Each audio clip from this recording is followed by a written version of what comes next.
choose the right broker. What does that mean with this? Brokers, in general, they are very cheeky. Yeah, so they're gonna actually make you, if you do choose a broker to do your demo account, I'm gonna discuss this in a minute, or you're looking for a back testing, they will make that you are profitable. What is the meaning of that? You will not see the real movement of the market. You will not see spread commissions in some cases. Some cases, yes, you will see that. But this is a demo account, but even demo, you will see real movements, yeah? Then you choose a broker that actually is not the real broker that you're gonna use when you got an account.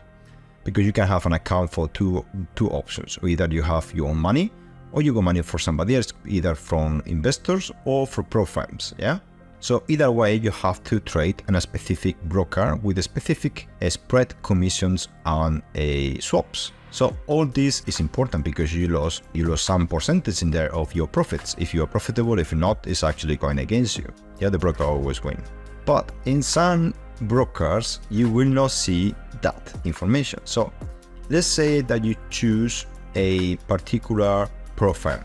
Yeah, anyone, and you want to go and trade that, and you want to trade a particular strategy that you already have made defined before. Before we go into that details, you need to make sure that that is actually the same one you're going to trade later on in real life. So you don't choose a broker called A for your back testing, and then you're actually doing a broker B for your demo account trading that I do not recommend it. I will explain later. And then you do trader 3 onto your real life trading. So those 3 options there is totally different brokers, different results. And that can be affect your psychology because you're thinking that you are profitable on the broker A, which was a paperwork. It was not even real. You just actually look in the chart and you know if the market's gonna go up or down, and you actually psychology is not the same when you real movement of the market. Now, if you go demo, or you just got like a no real account and you start to trade in that, potentially you have a wrong information as a broker. It's like the broker, they don't give you the real movement of the market, they don't give you all the details that may happen in reality. So you look like you're gonna win more than lose. That way you feel confident and you go into the real capital. That's what they're looking for. They're looking for you to place money into their broker. That is no problem, but you need to be aware of the reality. Okay, so depends on the approach you choose. It's important to be aware of all these components, like the results from paperwork will be potentially can be different, demo can be different, and the life will be different. Now, what will be the best choice to choose? How do I know it's the right broker?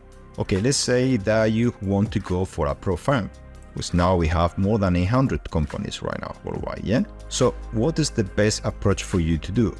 Is to take a demo account? And my answer is no.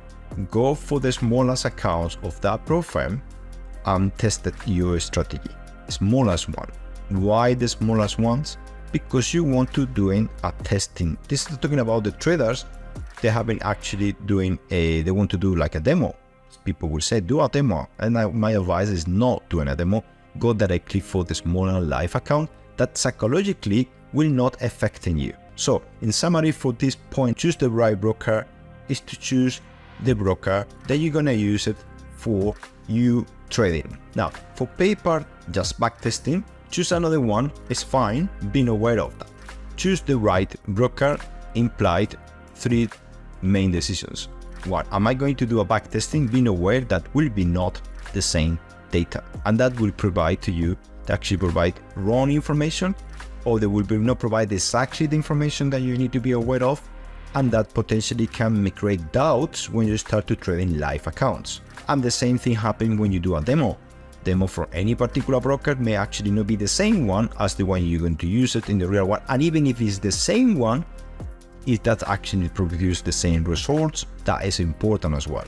So my preference is to go directly to the smallest live accounts because you start to doing the real thing.